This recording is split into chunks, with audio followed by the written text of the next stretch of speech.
dikatakan bahwa kalau ada seorang syarifah menikah dengan yang bukan Habib atau Sayyid, maka wajib difasakh, dibatalkan, dan kalau dilanjutkan maka itu hukumnya zina. Masya Allah. Tolong disut, takut dikira saya bohong. Di zoom ya. Kalaulah ini bahasa rahulnya, hari ini ada wali yang mahram. Kalau orang ahli ibadah dengan ribuan rakaat, pahalanya kalah dengan mahram. Iya. Itu aja yang penting. Ini nanti digoreng loh ya, yang ngendikan. Saya siap diskusi dengan siapapun. Oke. Iya. Kalau ada wali musik ya. Wali itu bukan di masjid loh ya. Iya, betul. Memang Nabi tidur di masjid terus. Wali itu bisa dari mana saja. Bahkan ada merbot jadi wali, ada guru jadi wali. Manusia paling besar pahalanya sama yang.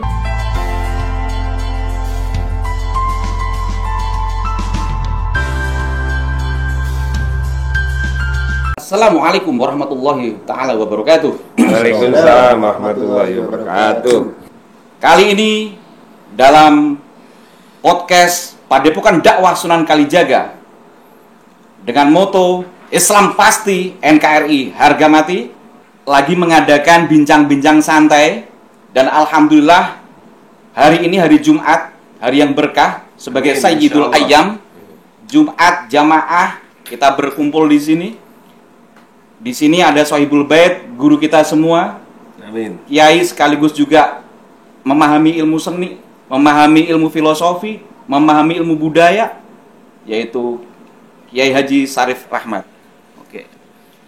Di sebelah beliau sudah tidak asing juga, yaitu seorang ketua umum Barisan Kesatria Nusantara yang hari ini lagi viral beliau, yaitu Gus Rofi'i Mukhlis. Oke, selamat datang Gus. Oke, Gus. Dan tentunya yang tidak asing lagi di masyarakat Indonesia, yaitu pakar nasab, ahlinya ahli, Ketua Robitoh Babat Kesultanan Banten, Tubagus Mogi Nur Fadil. Oke. Jadi begini, Yai Gus Rofi dan Tubagus Mogi, nanti kita akan membahas serba-serbi tentang pernasaban, penyelewengan sejarah, penyimpangan hukum-hukum Islam, sampai mungkin yang lain-lain, termasuk mungkin DNA kalau memang memungkinkan.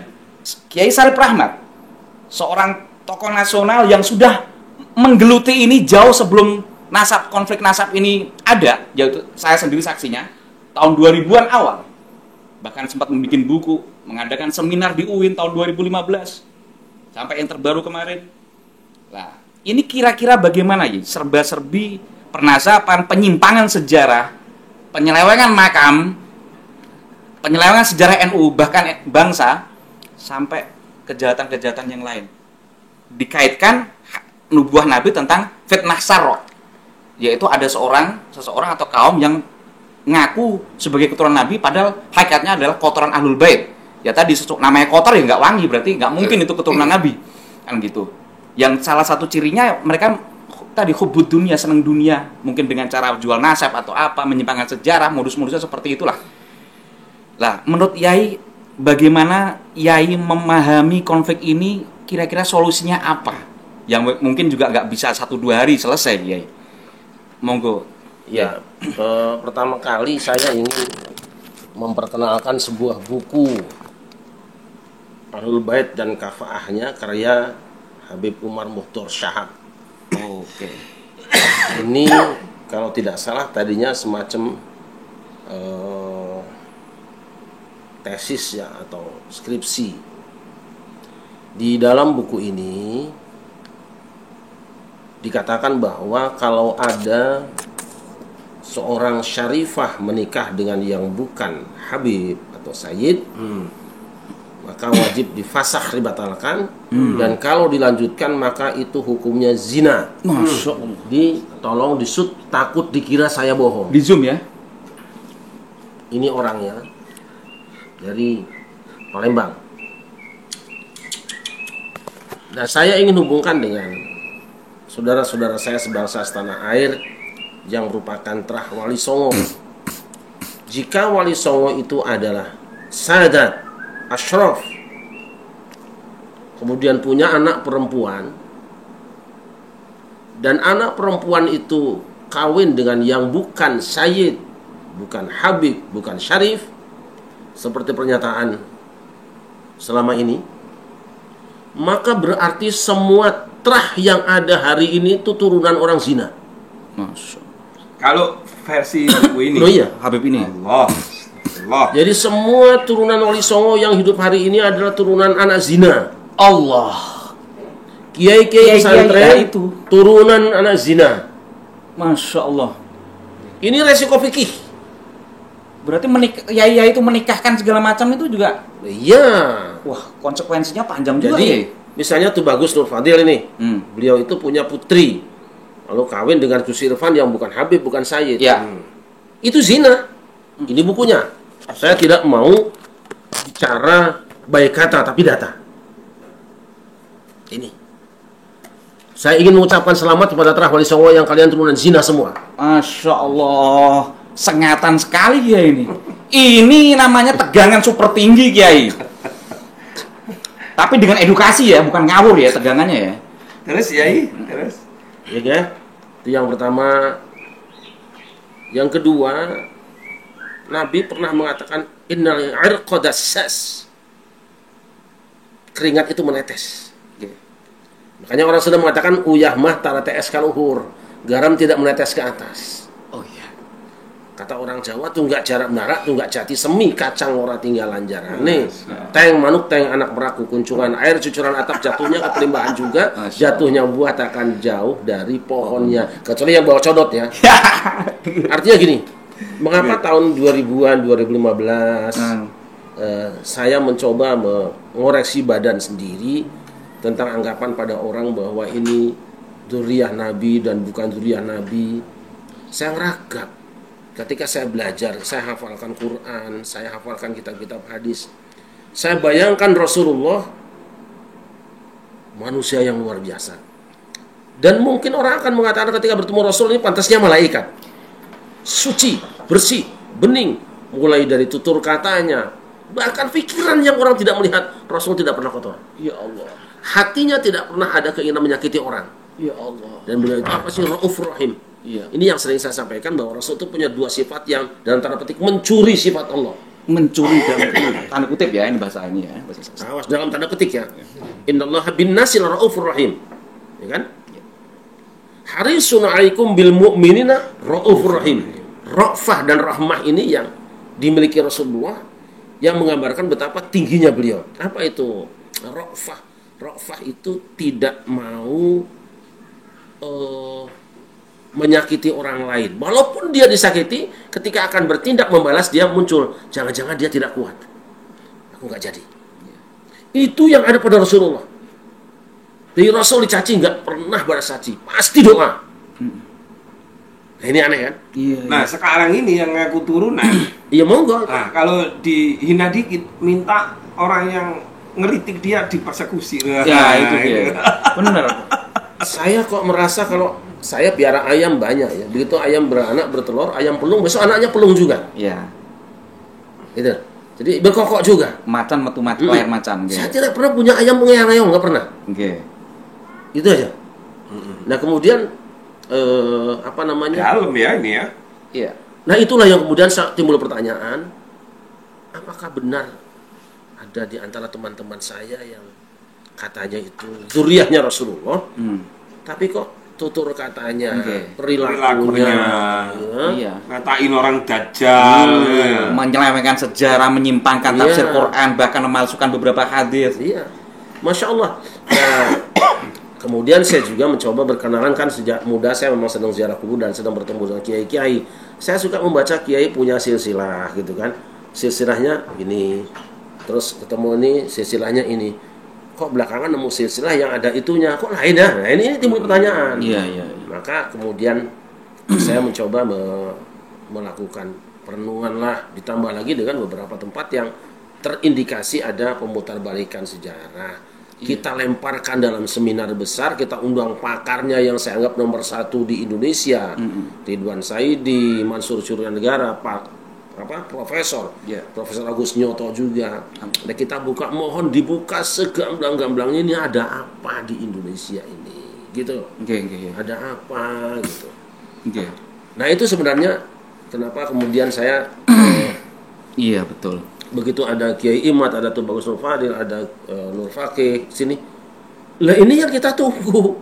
Iya. Ini pemain sepak bola yang harus segera dibentuk. Oke. Tidak untuk menyerang atau melemahkan siapapun, tapi saya ingin Mencerahkan. betul seterang-terangnya dan ya. tetap pakai ilmu. Oke. Betul, pakai adab. Ya, makanya ketika kita ada seminar kemudian tiba-tiba dipotong di jalan mau ada debat di Banten, jujur di antara yang melarang Kiai Imad ya saya. Ya. Bukan melarang, sebetulnya menasehati aja, mengingatkan jangan, karena masalah antum bukan dengan masalah ulama kita, bukan masalah dengan sesama terah Banten, ya kan? Masalah antum adalah berhadapan dengan Robito Halawiyah. Ternyata RA Robito Halawiyah nggak datang juga. Dan saya hanya mau satu di antara tiga Kiai Imad supaya tidak berlarut-larut dan cepat selesai juga, hasilnya memuaskan. Ya saya hanya mengusulkan 3 aja. Apa itu ya? Satu Habib Lutfi atau Habib Rizik Syihab atau Habib Taufik Assegaf. Kalau satu di antara 3 yang bertemu dengan antum, saya senang. Kenapa? Pasti ilmiah, karena orangnya juga dikenal lah, arif gitu kan, tidak akan emosional, hasilnya maksimal gitu. Tapi ternyata Ya itu dari pihak RA-nya Nggak datang. Ini saya klarifikasi supaya Anda yang mengatakan bahwa Kiai Imad itu Al-Kaburi itu salah. Memang saya nggak setuju kok. Bahkan jejak digitalnya saya sendiri melihat bahwa ketua RA sendiri awalnya ngaku dari pihaknya ya, bukan dari ketuanya langsung ya, ngomong kalau ketua RA ini katanya sakit, tapi satu sisi ngadain acara ya untuk menghindari itu. Iya. Kita dugaan kuat untuk itu. Tersengat Kiai, saya tersengat ketika jenengan bilang ternyata konsekuensi dari hukum ini sama juga mengatakan putra-putra kiai, keturunan-keturunan kiai, putra-putrinya itu sama dengan anak zina. Iya. Yang kedua, dari di situ sengatan saya berikan, saya ingat kan ada doktrin ya selama ini. Kan kalau tadi nasab Nabi kan pasti mulia, seperti ini ya, buah jatuh nggak jauh dari pohonnya. Apa bedanya dengan ada Habib tertentu dari sana, dari Yaman, mengatakan kalau Habib Ali Al-Jubri itu wajahnya mirip Nabi. Yang satu berbentuk majalah gambar Charlie Hebdo wajah Nabi yang di karang-karang, yang satu real. Apa bedanya gitu loh? Ini nggak habis pikir. Ya, Yai sebagai tokoh agama inilah nasional lah, memahami ini gimana? Greget, kalau saya gregetan Yai. Kalau saya sederhana saja lah. Jangan pernah menvisualkan Rasulullah. Baik dalam bentuk lukisan maupun tasbih dengan seseorang. Kecuali Anda sendiri pernah bertemu Rasulullah. Gitu kan? Kan ada di beberapa hadis juga kan. Saya menyaksikan bahwa orang yang paling menyerupai Rasulullah dalam berjalannya adalah Fatimah misalnya. Yang paling menyerupai dalam wajahnya adalah Hasan atau Husain. Ali Jubri sendiri mengatakan barang siapa pengen lihat akhlak Nabi, lihat Nabi.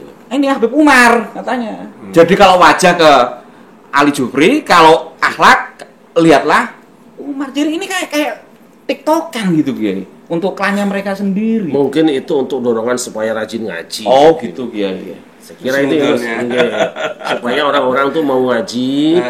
Karena di pengajian itu terbayangkan bagaimana karisma Rasulullah. Walaupun kalau saya ngaji ya yang ngerti aja. Kalau bahasa Arab ngerti juga enggak. Ya kan? Terjemahkan sama orang 2 kali juga biaya juga mahal kan.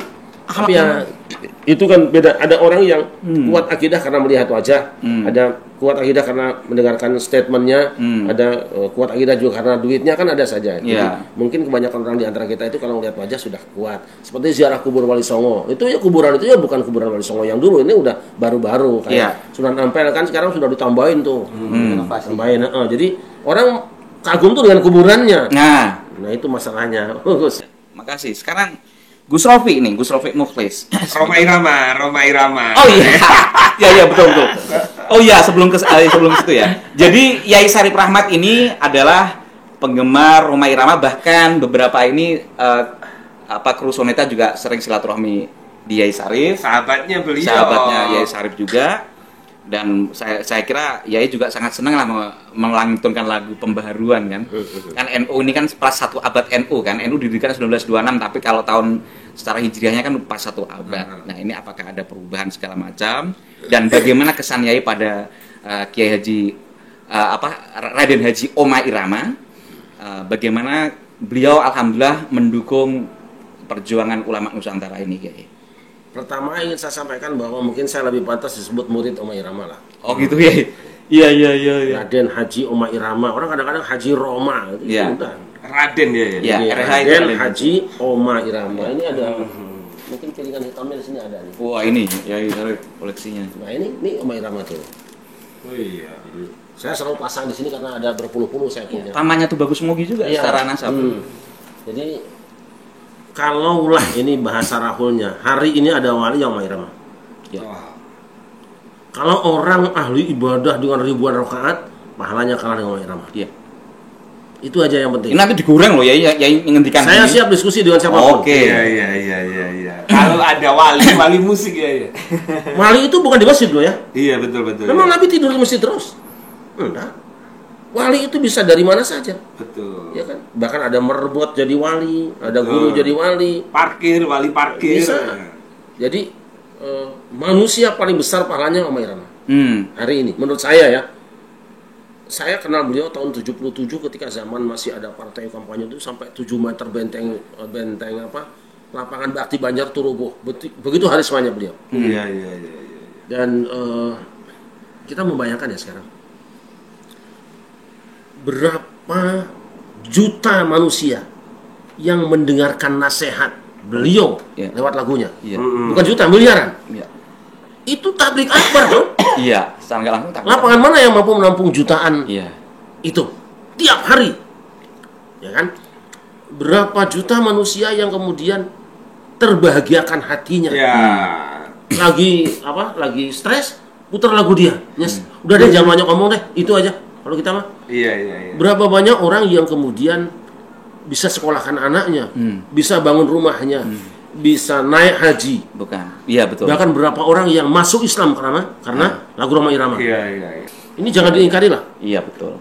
jangan diingkari. Jadi saya pikir kalau kita mencela dia, hebatmu apa sih? Iya. Betul ya. Apalagi ngomong tua bangka. Angka bongkana, jaga mulutmu segala macam. Kita tidak tahu mana yang mati duluan. Saya khawatir Bang Roma mengatakan mati kamu. Saya yakin jadi. Tapi hebatnya Bang Roma tidak pernah. Walaupun kita bicara berdua lah. Iya. Mau bicarakan siapa dia Bang? Ini mahal. Iya selalu astagfirullah. Itu terus. Takut ngerasani orang. Dan secara getaran tuh istighfarnya itu memang dari hati, bukan dari cuman sekedar di mulut juga. Saya ingat beliau punya tasbih yang 33. Mana aja di bawah. Diminta sama seseorang di Jawa Tengah. Saya tahu orangnya. Saking mengidola beliau. Dan ada satu warung nasi, nanti kapan-kapan Gus Novi mungkin bisa survei dengan saya. Saya tahu warungnya, saya tahu alamatnya. Itu ruangan warung sampai kamar mandinya semua gambar Roma. Allah. Nanti restoran saya kan mau undang Roma ini. Nah, kemarin sudah oke Bang Roma. Iya, Bang Haji Raden Haji Roma Oma Irama. Oma. Itu menurut saya, kan banyak yang kurang-kurang. Kekurangan beliau itu insya Allah diampuni Allah. Amin. Tapi kebaikan beliau itu banjir. Betul. Banjir pahala. Betul. Masuk bikin podcast itu kan mengedukasi umat, mengedukasi masyarakat agar tidak terjerumus. Betul. Kemarin kan ngobrol dengan saya agak lama. Kan di Depok itu dekat studio dari jam 4 sampai jam 8 malam kita ngobrol. Karena beliau memang senang memberikan nasihat lah. Datang orang ke situ, ada seorang pengacara yang datang dari Palembang. Tahu Haji, gue ngaku sekarang nih gue, teman dari mudanya. Separuh hidup saya inspirasi dari lagu ente. Iya. Ketika dia sekolah misalnya, dia bercerita nih, mau sekolah nggak bisa bayar, kesulitan karena miskin. Nah dia itu dengar lagu itu. Jadi banyak jalan menuju Roma. Gua puter tuh Ji, gede hati gua kan itu. Iya benar. Dapat duit biasanya. Self empowerment. Terus satu lagi, lagu habis gelap akan terbit terang, lagu luar itu. biasa ya suara. Terus itu Yai, lagi rame nih judi online. Judi Ya. janjikan. Iya betul Mas Rawi, benar. Dia bilang kan, saya ini pemain bola dulu. Nah, dia kan nggak punya duit. Gue renungkan itu, gue yakin sama Allah. besoknya tanding gue menang bola katanya. Ini yang kayak gini bukan 1-2. Anggaplah orang yang bermusuhan dengan Bang Roma kan. Kemarin ada yang mengatakan, oh ini nggak boleh menyanyikan lagu dia. Ya kan? Tapi dia nyanyikan lagu orang. Loh, nggak tahu dia. Kalau beliau melarang seseorang menyanyikan lagu dia itu bukan nyanyinya, tapi perilakunya yang dianggap kurang baik. Tapi tetap diizinkan berjalan seperti biasa. Dan orang itu menjadi naik daun itu gara siapa sih? Saya bilang kalau mau pamer pahala, Bang Roma lah paling gede pahalanya. Iya. Beredar sambung. Iya. Gus Rofi paling seneng yang model-model cinta-cintaan gue. Ya saya hampir Iya, semua ala lagu santri. saya hampir hafal semua lagu beliau. Iya, betul. Dari yang pertama Begadang, terus Penasaran, Darah Muda. Kerinduan. Iya. Itu ke volumenya ya. Gala-gala. Hampir Ya. semua hafal saya. Cuma mungkin ya sebagian ada yang nggak hafal. Luar biasa. Aduhai. Dan Iya. kita, oh betul juga. Kemarin kan ada lagu apa ya? Semoga panjang umur beliau. Iya. Amin ya Allah. Amin, amin. Ada lagu apa yang orang, dia bilang sih, namanya Alam, kalau salah. Alam itu seorang pengacara. Jadi Bukan tentu bagus alam ya, bukan. bukan. Dia pernah jadi pengacara BKN. FPI. Oh, Oh, alami itu tahu. Iya, alam iya. sah. Iya, alam sah. Yang dari Palembang itu gede itu. Oh. Nah, dia bilang gitu. bukan. Bukan. Ya pokoknya alam aja deh. Jadi Nah, terus. eh, Ayo Gus dia Iqbal. bilang pokoknya perjalanan hidup gua dulu itu sama teman CS sama Bang Haji kan. Emang lagu lu. Iya, luar biasa. Jadi kalau gua lagi masalah nih, gua puter lagu itu. Iya. Itu mempengaruhi jiwa saya dan Betul. kemudian bener ada penyelesaian. Iya. Misalnya gini, bila engkau gagal di dalam satu cara, cari lagi cara lainnya. Iya, ya Itu Allah. saya kerjain tuh Ji, dapat gua. Iya. Luar biasa. Termasuk menghindari judi ya. Betul judi. Menghindari poligami. Ada orang yang tidak tahu kan. Apa namanya? Seringku terjaga tiap malam. Itu kan? Itu apa sih namanya? Saya tahajud. Enggak, judulnya itu lagunya apa? Oh. Ya intinya Mardatillah. Mardatillah. Itu mardotillah itu, keriduan Allah itu. Jadi tahajud untuk mencapai mardotillah. Iya. Sekira itu nama orang mardatillah Emang istimewa bukan. Bang Haji memang. Kita nggak akan menemukan lah. Saya kira ya mudah-mudahan panjang umur ya. Amin, amin ya Allah. Karena dakwah Amin. dengan seni itu orang Lebih tidak masuk. terasa, Iya. tidak terasa Iya. dipukuli. Nggak Iya. usah pakai ayat. Itu sudah pesan ayat. Iya. Ayat yang sudah diramu, udah matang itu. Iya. Jadi itulah tanggapan saya. Jadi, Oke. sekali lagi ya, Luar biasa, Kiai. beliau manusia paling banjir pahala hari ini. Betul. Oke, luar biasa menarik. Tadi Yai Syarif memaparkan tentang karya-karya Bang Haji Roma Irama yang walaupun itu diciptakan tahun 70-an segala macam, tapi sampai sekarang ibaratnya tetap inilah, Eksis. tetap up to date lah kalau bahasa Kan sekarang. masih itu. keluarga beliau kan? Ya, omnya beliau.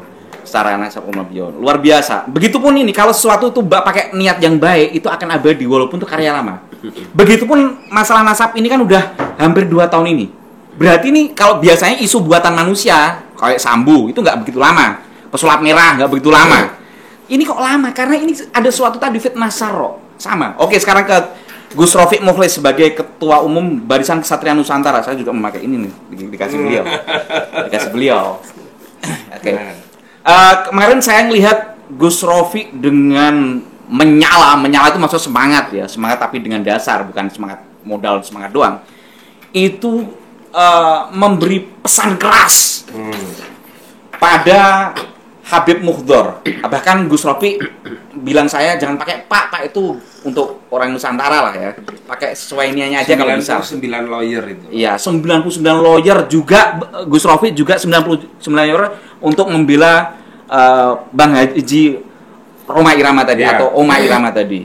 Nah, ini gimana Gus Rofiq untuk masalah mana, Habib Mukhdor dulu atau Mbak Haji Roma Irama? Jadi begini, kenapa BKN, saya selaku Ketua Umum BKN, kebetulan kan ada lembaga hukumnya. Dan di situ pengacaranya ini lintas golongan, lintas suku, terus kemudian lintas agama juga. Jadi begitu itu kita florkan ke teman-teman lawyer itu siap untuk backup atau membentengi Pak Haji Roma Irama. Kalau katanya ya itu, kalau kita bicara hari ini, Bang Roma itu banyak sekali jasanya kepada negeri ini. Nah, kenapa Palestina, Israel kok seperti itu? Karena nggak ada Roma Irama. Coba kalau di sana ada, mereka nggak akan perang. Pasti pagi itu muter lagunya Bang Haji Roma Irama, kan gitu kan. Bila kamu, lah kan gitu. Lari pagi ya. Lari pagi. Jadi Israel nggak akan sempat untuk melakukan nuklir ke Ini guyon aja. Guyon ya, jangan dianggap serius. Nah, jadi saya siapkan betul waktu saudara Bahar bin Smith. Saya ini pernah bersama Bahar bin Smith ketemunya di pengadilan waktu itu. Nah, saya mengedukasi orang-orang yang bermasalah itu dengan cara macam-macam. Ada dengan cara termasuk yang paling keras saya laporkan. Ya. Dan itu terjadi saya ketemu sama Bahar di sidang, ya kita sholat berjamaah. Dan sampai ini Habib Bahar juga menjadi makmum saya waktu itu. Jadi tujuan kita adalah agar supaya menjadi baik. Ternyata aslinya Bahar kalau di belakang di belakang kamera seperti itu ya. Dia mau jadi makmum. Ngeper sama Gus Rofiq. Makanya mudah-mudahan jangan Ngeper, jadi ya. orang jangan kumat-kumatan. Ya, betul. Nah, jadi kalau kita berbicara agama, ketika waktu itu salah paham dengan Bang Haji Roma Irama kan langsung teriak-teriak. Rama, ngatakan tua bangka dan lain-lain. Wah, ini nggak boleh ini terjadi. Iya. Saya membayangkan Gus kalau misalnya kan ada Forsa ya. Iya. Forum pencinta fans of Roma. Ketumnya udah satu grup dengan kita ya. Ketumnya Bang Haji Kuswanto. Saya sih katanya dimasukkan di pemindah. Ya. Itu ada 7,5 juta. 7 jutaan lebih anggota. Ya percaya kalau Bang Haji. Sekiranya belum itu Fahmi Tamami. Iya. Belum Fahmi Tamami, belum yang lain. Belum Pamdi. Belum Paminya, ketua Pami juga kan? Sekarang Pamdi. Persatuan Atas Dangdut Indonesia. Iya. Kalau itu ikut tersinggung atau ikut tergerak hatinya, apa yang terjadi? Tapi lagi-lagi Bang Roma udah diam aja. Iya, betul. Wah, ini luar biasa. Makanya ya kami mengedukasi dengan cara-cara hukum karena negara kita negara hukum. Jadi saya langsung pasang badan untuk beliau Bang Haji Roma Irama. Kami siapkan betul memang 99 lawyer. Jadi jangan coba-coba mempersekusi beliau. Ketika beliau konsen pasti akan bermasalah dan pasti akan kami penjarakan itu. Betul. Tapi kan alhamdulillah sekarang kan semakin reda. Karena saya tahu Bang Haji Roma Irama waktu itu kan tujuannya kan mengundang semua pihak. Menengahi. Nah, Rumel Abbas diundang, Yai Imad diundang. Objektif, kan imbang. Silakan. Kemarin bahkan Ketua RA mau diundang. Sudah diundang. Nah, dan sudah ada jawabannya. Nggak bisa. Nggak bisa. Nggak mau. Nggak mau. Pantesan sih. Siapa Babe Aldo bikin konten begitu yang sama-sama ini ya Fam Segaf ya. Kalau nggak salah beliau tidak berkenan, tidak tahu pertimbangannya apa. Tapi kalau saya tetap berbaik sangka lah ya. Iya. Juga ke Bang Raden Haji Roma Irama, beliau tulus betul. Betul, objektif sekali. Nggak mau, berarti nggak mau datang ya, Fik ya? Tidak. Ya kalau emang nggak mau datang berarti Al-Kaburi yang hakiki tuh. Ya, saya tidak mengatakan begitu. Enggak, iya kan selama ini kan mereka memframing kita Al-Kaburi padahal tidak sesuai fakta. Nah ini benar-benar diundang Bang Haji Roma sebagai penengah, mau mengundang dan dua pihak. Saya melihat suratnya juga, sudah melihat ya. Wah, luar biasa. Kalau memang benar Al-Kaburi ini kalau memang benar. Alhamdulillah di podcast ini akhirnya kita dapat jawaban. Iya. Jadi saya hanya mengatakan sesuatu yang saya melihat dan saya tahu. Iya. Jadi beliau tidak berkenan hadir, ada suratnya. Oh, jadi RA diundang Bang Haji Roma Irama. Memang waktu itu sempat ngomong ya. Iya, sempat ngomong kita juga. Kita undang semua biar ini objektif, nanti diserahkan kepada masyarakat. Mau percaya Habib di Indonesia asli monggo, mau nggak percaya monggo. Itu memang keren. Ketika mau membahas orang ya waktu itu kan saya di studio sama itu Bagus sama punya itu. Dia mau nyebut orang aja oknum, hati-hati dia banget. astagfirullah, tidak bermaksud astagfirullah gitu Pak Haji Roma. Saya di hati saya ya Allah mudah-mudahan panjang umur beliau itu. Itu Gus Irfan, saya kira itu ya. Jadi kita siapkan itu 99 lawyer itu serius. Nah kalau berkaitan dengan Habib Mudhor kemarin kami juga sudah jumpa pers karena nggak boleh Pak. Seorang tokoh agama, apalagi seorang Habib ngaku duriya Rasulullah yang katanya Yai, kalau duriya Rasulullah yang yang namanya turunan. Iya. Itu bukan hanya darah, tapi perilakunya harus nurun. Macan itu macan, nggak mungkin macan ngelahirno kecoa kan gitu. Nah jadi kami tidak menggunakan cara-cara seperti mereka menghina di medsos, enggak. Kami gunakan cara-cara hukum. Kami ingatkan beliau 7 hari, selama 7 hari untuk melakukan klarifikasi dan minta maaf. Jangan deh nyebut manusia ciptaan Allah sebagai dajjal. Jangan, nggak boleh begitu. Iya. Itu. Ya itu aja deh, jangan banyak-banyak. Ini kan ada bagus ini. Yang paling penting kan tuh bagus. Iya, luar biasa. Ini yang kita tunggu-tunggu. Biasanya itu kalau sesuatu yang penting tuh datangnya di belakang. Iya. Kalau Yai Syarif memang tahun 2000 sudah memulai ini. Jadi Tubagus Mogi Nur Fadil. Tadi kan dari Yai Syarif, Gus Rofi, intinya kan sesuatu itu buah jatuh nggak jauh dari pohonnya. Tadi juga saya misalkan dengan api, dengan keris segala macam.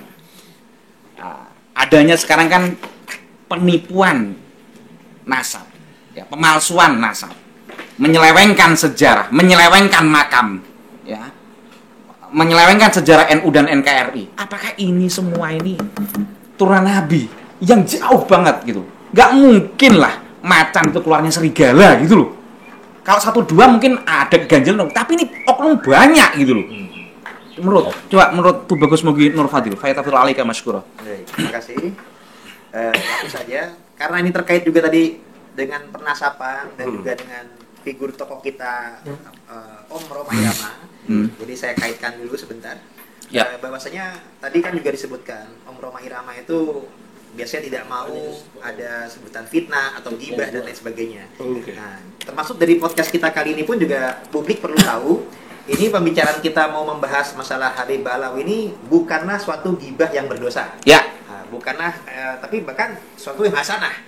Karena niat kita. Apalagi dikatakan namimah. Ya. Adu domba atau apa, pemecah belah. Gimana Karena niat kita adalah untuk amar ma'ruf nahi munkar. Ya. Jadi perlu diketahui terlebih dahulu, tidak semua gibah itu berdosa. Nah, jadi apabila menyampaikan sesuatu untuk demi kemaslahatan, artinya untuk mewaspadai suatu kezaliman orang lain, melaporkan kezaliman kepada pihak yang berwenang, bercerita kepada ulama untuk mencari fatwa solusi, dan menyampaikan suatu demi kewaspadaan bagi umat, itu bukanlah suatu gibah yang dosa. Termasuk podcast kita kali ini, tadi kan dikasih contoh tentang Om Roma Irama yang sebenarnya sukanya istighfar, jangan menjelekan orang. Nah, tapi terpaksa dalam podcast kali ini kita membahas beberapa tokoh-tokoh tertentu. Niatnya bukan untuk kita berbuat maksiat, tapi demi penyadaran bersama bagi kita semua dan kewaspadaan bagi umat Islam khususnya di Indonesia ini. Jadi tentunya Om Roma Irama juga merupakan suatu sosok yang bisa menjadi teladan bagi kita semua. Karena beliau juga beristighfar, beliau berdakwah melalui seni dan budaya, itu juga menurun daripada leluhur beliau ya para wali songo. Wali songo. Siapa sih leluhur beliau? Nah, baik. Roma Irama itu siapa? Baik, kalau Om Roma Irama sendiri, memang kalau dari garis ayahnya itu keturunan daripada Sukapura Tasikmalaya. Nah, itu kalau dirunut ke atas ada pertautan kepada Zain Abdul Qadir Al-Jalani Al-Hasani yang pernah menjadi Sunan Gunung Jati yang ketiga, menantu daripada Syarif Hidayatullah. Jadi nyambungnya itu dari dan juga nyambung ke Jayakarta juga, Pangeran Jayakarta juga. Jadi kalau secara ininya dari garis ayahnya itu keturunan Sultanil Aulia Syekh Abdul Qadir Al-Jalani Hasani. Nah, sedangkan kalau dari garis ibunya adalah almarhumah Tuti Juwariah dan kemudian beribu lagi Ratu Popi.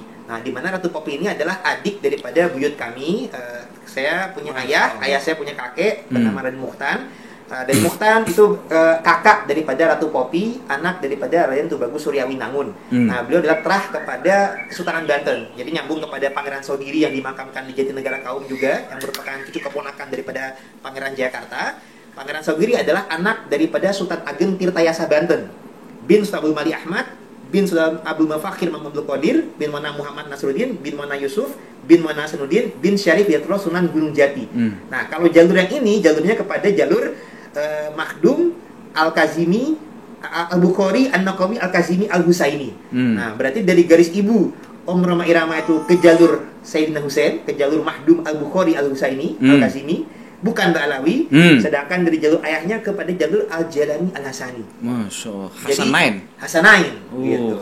Nah, jadi untuk wali songo yang terkait ya termasuk Sunan Gunung Jati yang kedua dan ketiga, ada tautan-tautan karena di masa lalu tuh ada pernikahan antara keluarga Tunan Wali Songo. Jadi pertautan ke Sunan Kalijaga juga ada, ke Sunan Giri juga ada, ke Sunan Ampel juga ada. Nah, jadi itu adalah darah leluhur yang menurun. Nah, kalau misalkan ada buah yang jatuh tak jauh dari pohonnya, itu ya seperti Om Roma itu. Ya. Keturunan Wali Songo berdakwah melalui seni dan budaya, menikah dengan pribumi, membaur, tidak sombong, tidak rasis, tidak radikal. Nah, jadi dengan rahmatan yang lil alamin, sebagaimana Kiai Said juga itu berdakwahnya juga melalui seni budaya juga.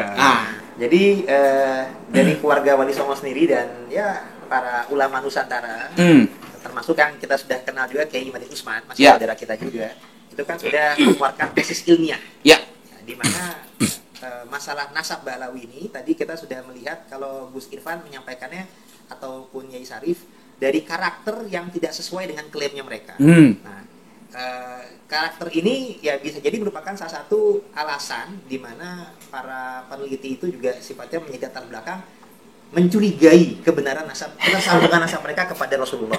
Karena kok mengaku sebagai turunan Rasulullah yang dimana Rasul itu diutus untuk menyempurnakan akhlak, akhlak mulia, tapi kok yang mengklaim sebagai keturunannya tidak sesuai. Kemudian lebih lanjut, ini sudah ada para peneliti-peneliti yang kemudian mencari kesesuaian data. Betul tidak mereka itu memang keturunan Rasulullah? Nah, ternyata dari kaidah ilmiah, ilmu sejarah, ilmu nasab dan ilmu genetik tidak terbukti sebagai zuriat Nabi. Nah, jadi kalau kaidah ilmu nasab mestinya itu leluhur mereka harusnya terdata dalam kitab nasab atau yang diketahui oleh ulama nasab pada zamannya. Barulah itu bisa disebut sebagai surah wal istifadah yang sejati. Nah, ternyata data mereka ini ada jeda riwayat selama 5 abad.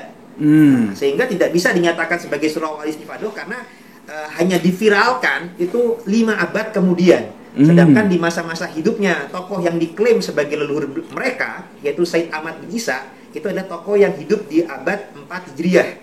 Nah, sedangkan awal mula kalangan Ba'alawi mengaku leluhurnya itu nyambung kepada Said Ahmad bin Isa adalah baru di abad 9 Hijriah oleh Habib Ali bin Abu Bakar As-Sakron. As-Sakron itu pakai SJ apa anu? Kan sakar maknanya ada yang lain. Ya, itu kita nggak.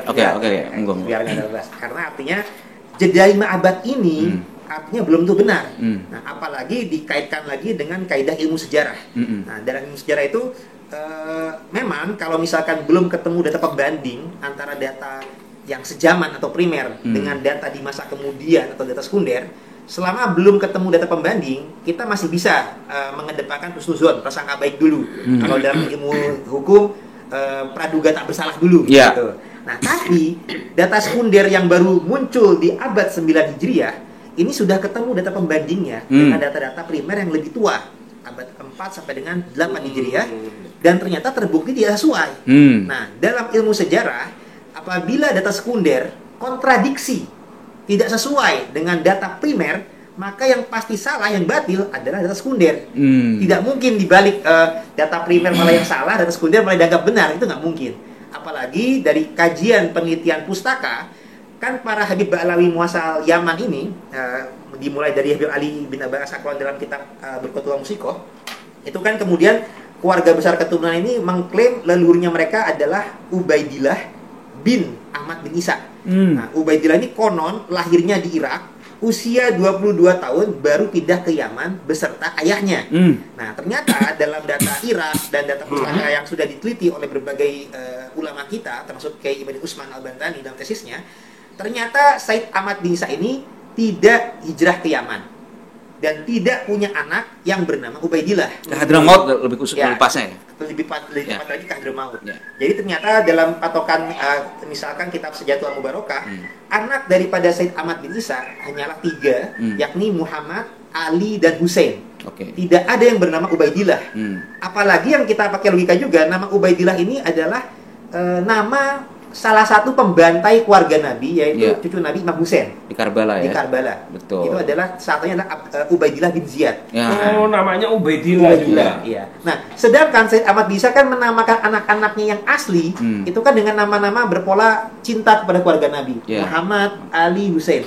Apakah masuk? Nggak mungkin lah. Nggak mungkin ngasih yang nama bantai. kakeknya sendiri, dulunya sendiri Imam Husain. Masuk. Karena Said Ahmad Bisa ini kan nasabnya jelas, itu asli tokoh asli. Kalau Said Ahmad Bisa, Ahmad bin Isa bin Muhammad Nakib bin Ali Raidi bin Jafar Shodiq bin Al-Bagir bin Ali Zainal Abidin bin Imam Husain. Ya, yang mana bin Ali bin Abi Thalib menikah dengan Sayyidah Fatimah Zahra binti Rasulullah Muhammad SAW. Jadi adalah keturunan Imam Husain melalui Ali Zainal Abidin. Dan nama anak-anaknya Said Ahmad Bisa itu jelas Muhammad, Ali, dan Husain, cinta pada keluarga Nabi. Yang masuk akal kalau punya anak lagi dikasih nama Hasan misalkan. Itu masih masuk akal logika. Tiba-tiba ini namanya Ubaidillah. Ya Nama tokoh yang salah satu yang membantai. Yang diingat-ingat oleh anak cucunya, Ya. Sayyidina Husain sebagai pembantai. Iya, Ubaidillah bin Ziyad. Nah, makanya ini artinya Berarti secara- tokoh fiktif ya Ubaidillah ini. kemungkinan besar fiktif. Kalau itu penelitian kimat jadi kita Kalau Kiai Mat mengatakan fiktif. fiktif. Iya. Ya, jadi intinya baik secara ilmu sejarah, ilmu nasab, dan juga ilmu genetik. Jadi sudah ada penelitian pakar genetik dalam dan luar negeri. Di luar negeri sana genetik daripada turunan Nabi Ibrahim itu diteliti. Karena untuk meneliti apakah Nabi Ibrahim itu tokoh faktual historis atau tokoh mitos. Jadi yang diperbandingkan itu adalah genetik turunan garis laki Nabi Ibrahim, baik dari jalur Nabi Ishak yang menurunkan kepada jalur Yahudi Kohen, maupun keturunan daripada Nabi Ismail. Yahudi asli Kohen itu ya. Ya, Yahudi Kohen itu Yahudi asli garis laki tulen. Gitu. Sedangkan dari Nabi Ismail juga diteliti yang memiliki riwayat tertulis adalah dari jalur Alawiyin internasional, terah Imam Ali internasional. Ternyata terbukti ada kesesuaian, berhaplogrupnya adalah J1. Nah, sedangkan para J1. ya J. kodenya J, Nah, Jakarta. Habib yang di Indonesia. Ya, mereka berhaplogrupnya malah G, Golf. Nah, artinya kalau secara abjadik, Urutan abjad, A, B, C, D, F, G. ya, kan dari Nabi Adam ke bawah itu memiliki mutasi genetik. Makanya ada awalnya ada A, B, C, D, E, F, G, H, I, J. Nah, G itu di atas, Di atas sebelum G. sebelum J. Sehingga Nggak para mungkin. Balawi yang berhaplogrup G mustahil keturunan Nabi Ibrahim garis laki. Kalau keturunan Nabi Nuh, Nah, itu Nabi Idris, Nabi masuk Adam akal. itu masih Masuk bisa. akal. Jadi emang masih keturunan Nabi sebagaimana kita semua Keturunan Nabi Adam kan Kita itu. semua keturunan Nabi Adam, Nabi Nuh ya. Tapi kalau mengklaim sebagai keturunan Nabi Ibrahim saja itu tidak terbukti secara ilmiah, ke Nabi Ismail tidak terbukti secara ilmiah, apalagi ke Imam Ali menantu Rasulullah Muhammad SAW. Itu sangat jauh daripada kaidah ilmiah. Ya. Memang paling aman itu saya ya. Iya. Saya itu nggak tahu turunan siapa. Jadi ketika teman-teman bahas Wali Songo, pokoknya aku gak roh. Yang penting bapakku jelas, ibuku jelas, dan mereka menikah gitu. Itu jelas ya. Iya. Jadi Tapi dibilang sama ini kan secara nggak langsung dibilang kiai-kiai itu anak zina. Nah, ini saya juga kata mau- Yai Sarip tadi. mau bahas itu juga. kalau turunan Wali Songo. Iya. Bukan gak ngaku. Oh, gitu. Kalau berdasarkan Habib buku Habib ini. yang Iya. melarang Habib anak ini. perempuan nikah dengan Yang sembarang menarik orang. apa? Yang menarik itu Nah. yang Omai Rama itu kan besanan sama Kenggong. Iya. Itu menarik sekali, Luar berarti biasa. Objektif. anak dari putri Bang Haji itu ya Duriah langsung. Duriah langsung. Dan termasuk Tapi beliau anehnya kita ajak ngomong. Iya. Luar biasa itu. Gak mau disebut itu. Diam. Dan saya juga izin mengomentari juga ini apa nih Umar Mudro Syahab tentang Ahlul Bait dan kafahnya. Ini sebenarnya kalau beliau ini mengaku aswaja, apalagi di Nusantara ini kan mazhab mayoritas adalah mazhab Syafi'i. Imam Syafi'i sendiri ibunya adalah Syarifah. Asli, Syarifah asli Syarifah ya. asli. Iya. Tapi ayahnya bukan.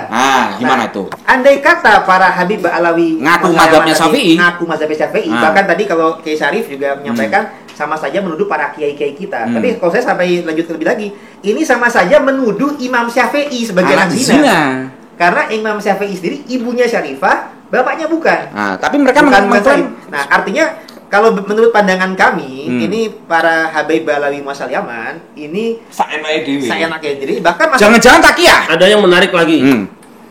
Kan fatwa ini mengharamkan seorang syarifah menikah dengan yang bukan sayyid atau syarif atau habib. Faktanya Ustadz Muammar ZA menikah dengan Syarifah Nadia. Wapres Hamzahas menikah dengan Syarifah Soraya Semit. Iya. Saya dengar-dengar kalau nggak salah juga. itu enggak, yang itu Nah? yang Roman. Yang Bang Haji enggak. Nah, jangan sebut. Jadi jangan-jangan yang tidak boleh itu kalau orang kecil ya. ya, ya. Itu. Artinya tebang pilih. Tebang pilih. Tebang pilih standar ganda. Ya tadi kayak keluarga ada beberapa pesantren besar mau. Iya. Jadi tapi nanti ngambil pesantren itu. Iya, tapi gitu. Saya nggak sepakatnya adalah apabila ada sifatnya, kan namanya pernikahan itu kan tergantung walinya, walinya setuju atau tidak. Nah, janganlah itu dipropagandakan sebagai semangat yang rasis. Apalagi dibikin buku semacam ini, apalagi dipublikasikan. Berarti ini melanggar kaidah agama yang rasis dan bahkan Pancasila juga. Pancasila kan di negara penistaan dong iya. Iya, masuk nggak pasal penistaan? Nah, tentu perlu nanti lari ke MUI ya, saya nanya tentang MUI ya. Nanti perlu dikaji, itu tanggung jawab MUI. Tapi kalau menurut kita ini para Habib alaihi wassalam secara ajaran-ajaran ini kita temukan ada masuk kepada kriteria sesat. Wah, penting nih ya, penting ya ini ya. Jadi MUI sendiri itu kurang lebih untuk ajaran-ajaran sesat itu MUI sudah mempublish di berbagai medianya ada 10 kriteria. Nah, di antara kriteria tersebut kami teliti kurang lebih ada sekitar 4 sampai 5 yang masuk kepada kriteria sesat daripada ajaran Habib Ba'alawi. Sebenarnya lebih dari itu, cuman ya, kita nih yang sesuai kriteria MUI dulu. Ada kesesatan-kesesatan yang belum masuk kepada kriteria tersebut, tapi ada yang sudah masuk. Nah, termasuk buku ini ketika menyebutkan Alul Bait dan kafahnya, ini ada kriteria pertama itu adalah ketidaksesuaian atau salah tafsir yang kepada ayat Al-Quran yang tidak sesuai dengan kaidah. Nah, Ahlul Bait yang sejati itu adalah artinya orang rumahnya Nabi. Nah, diterjemahkan juga di dalam surat Al-Ahzab ayat 33, memang Allah berfirman kepada Ahlul Bait Nabi itu hendak membersihkan dosa sebersih-bersihnya. Tapi Ahlul Bait tersebut adalah orang rumah Nabi di masanya itu. Yang di Quran itu. Kalau dari Quran dari sebelum itu ini kan juga istrinya Nabi, tapi dari asbabun nuzul terkait Ahlul Kisah itu terkait 5 orang, yaitu ya Rasulullah sendiri, putrinya Sayyidah Fatimah Zahra, menantunya Imam Ali bin Abi Thalib, juga cucunya Hasan dan Husain. Dan itu bukan kepada Ahlul Bait yang mengaku Ahlul Bait di zaman sekarang. Nah, bahkan di Syiah sendiri saja. Di Syiah sendiri saja memang kan mereka juga meyakini para imam mereka itu maksum. Nah, maksum dengan dalil surah Al-Ahzab 33. Tapi mereka meyakininya hanya sampai 12 imam 12 imam saja. Itu si imam 12 ya gitu ya. Artinya imam saya paling banyak kan imam tuh di Syiah kan ada aliran-aliran, ada yang 12 imam, ada yang 7, ada yang kalau yang Ismailiyah kan 7 imam. Kalau Zaidiyah itu yang imam yang berjihad. Nah, sedangkan yang paling banyak ya Imam Isna Asyariyah yang 12 imam itu. Itu pun mereka hanya membatasi maksum karena dengan dibersihkan dosa sebersih-bersihnya hanya imam ke-12. Artinya kalau dari Imam Husain yang tadi yang kelima, 9 keturunan daripada Imam Husain. Jadi kalau dari pandangan Syiah itu ya Imam Husain, kemudian berputra Ali Zainal Abidin, berputra Muhammad Al-Bakir, berputra Ja'far Shadiq, berputra Musa Al-Kazim, berputra Ali Arido, berputra Muhammad Al-Jawad, berputra Ali Al-Hadi, berputra Hasan Askari, lantas Muhammad Al-Mahdi. Hanya sebatas itu saja. Nah, sedangkan kalau kalangan para Habaib Ba'alawi muasal Yaman itu lebih sesat atau lebih Syiah daripada Syiah. Karena mereka menafsirkan Ahlul Bait itu sampai dengan diri mereka. Pantas banyak minum arak, jangan lihat saya termasuk buku ini. Darahku. Ini menyebutkan Ahlul Bait kafahnya. Dan mereka artinya sama saja mereka menganggap diri mereka lah Ahlul Bait. Nah, padahal mereka kalaulah keturunan yang asli, bolehlah menyebutkan turunan Ahlul Bait atau zuriat daripada Ahlul Bait. Tapi kalau mengklaim sebagai Ahlul Bait Nabi yang disucikan, sehingga mereka akhirnya dengan salah tafsir tersebut, mereka merasa berbuat maksiat, suka-suka lah, zina, mabok dan lain sebagainya. Dan Om Roma juga sudah menyampaikan itu kan mereka tetap berkeyakinan tetap akan husnul khotimah ketika wafat. Bahkan oknum mereka berani memalsukan hadis gitu loh. Dan bahkan umat didoktrin tidak boleh untuk mengkoreksi atau menegur mereka karena mereka ini ahli surga. Dan apabila menegur mereka itu akan takut kualat, seakan-akan menyakiti hati Nabi. Kalau Gus Rofi bilang Quran suwe padahal tidak sesuai dengan hadis Nabi kan. Rasulullah sendiri bersabda, andai Fatimah putriku mencuri akan kupotong tangannya. Artinya generasi pertama Rasul saja sudah diajarkan nggak boleh melanggar hukum agama, dan apabila melanggar harus ditegur, ada watawasobil hak gitu kan, ada juga dipotong tangannya, harus ditegakkan keadilan. Nah, ini yang ngaku-ngaku sebagai zuriatnya berabad-abad selanjutnya itu mau menyalahi kaidah agama Islam, tidak mau ditegur, merasa dirinya paling suci, merasa dirinya akan masuk surga. Ini tidak sesuai dengan kaidah tafsir ayat Al-Quran. Nah, ini adalah termasuk buku ini juga menyatakan sebagai Ahlul Bait. Nah, ini juga artinya tidak sesuai dengan kaidah tafsir. Ya, ini kesesatan yang pertama. Bahkan sama saja juga melecehkan Imam Syafi'i. Kalau mereka mendakwahkan bahwasanya mazhabnya mereka Syafi'i, ternyata jangan-jangan yang dikatakan katanya video ada yang mengatakan muridnya Habib Umar yang datang ke Indonesia bahwa Habib Al-Habsyi lebih mulia kedudukannya secara ini daripada Imam Syafi'i, jangan mazhabnya Al-Habsyi tadi. Iya, nah artinya kan kalau kata Kiai Sarif tadi, para kiai ke Keluarga Songo dituduh sebagai anak zina, Imam Syafi'i pun juga dituduh sebagai anak zina. Dan bahkan kan gara-gara buku ini. Ya salah satunya. Gara-gara pendapat tersebut. Bahkan putri Rasulullah sendiri kan tidak hanya Fatimah, ada Ruqayyah dan Ummu Kulsum dinikahannya tidak dengan Bani Hashim, dengan Utsman bin Affan. Termasuk istrinya Sayyidina Utsman. Artinya dari zaman Nabi sendiri aja tidak betul yang namanya itu, dan termasuk zaman Imam Syafi'i sendiri pun juga mau melebur dengan. Kira nanti kita akan bahas masalah ini dalam permen khusus karena agak panjang. Nanti kita juga akan bahas tentang syurutus sihah dan syurutul luzum, itu penting juga di situ karena di buku ini juga menyebutkan mazhab Syafi'i, Hanafi, Maliki, Hambali seakan-akan sama pendapatnya dengan mereka. Nah, kita akan bedah lah. Mungkin ada berapa puluh judul fikih di sini cukup lah. Ini kalau ini kan ini mau Jumatan ini. Nah, ini fikih kitabnya Syiah saya ambilnya komplit lah. Lumayan mungkin 100 jilid mah ada. Di sini fikih Ahlus Sunnah, tafsir semua ada. Nah, kita akan bedah nanti insyaallah agak panjang lebar. Betul. Lagi-lagi tidak boleh dalam kerangka kebencian, betul. Meluruskan. Ada sesuatu yang kita harus berbuat. Bahwa misalnya tidak cocok, tidak sama, ya tidak apa-apa. Kita juga butuh kebenaran itu. Butuh kebenaran, tidak perlu pembenaran. Sebenarnya itu seperti itu. Iya, oke. Nanti apakah ada di antara dzurriyyah Ahlul Bait yang menikah dengan bukan sayyid atau syarif? Oh, banyak. Nanti kita akan bedah. Mudah-mudahan ada waktu dan ini harus karena sudah terlanjur dengan ramai. Sementara kiai NU kalau Indonesia tuh orangnya diam-diam, kalem-kalem gitu. Gak pernah mau tahu apa-apa. Nah, kalau nggak dipukul nggak bunyi, dukungnya itu begitu. Iya. Tapi kita yang memang mendengar langsung pembicaraan di bawah ya membuka dengan harapan nanti orang-orang yang alim itu juga mau berkenan berbicara. Iya betul. Gitu aku sih. Ya, ilmu dilawan ilmu, kajian gitu ya. Untuk yang melaporkan para penista, para penghina, saya kira itu urusan KBN ya. BKN urusan BKN. Silakanlah tetap dalam kerangka apa? Mengedukasi. Nahyul munkar. Jangan ada betul ya. Kemungkaran di tidak ada kita kebencian apa. Ya, insyaallah lah. Oke. Amin. Saya ikut mendukung, mendoakan kalau memang niatannya itu. Dan selalu siap diajak ngobrol lah. Kapan saja gitu ya. Oke. Luar biasa berkah hari Jumat ini. Dari bintang tamu kita, narasumber kita ini dari Yai Syarif Rahmat, dari Gus Rofi Mukhlis, dari Tubagus Muginur Fadil.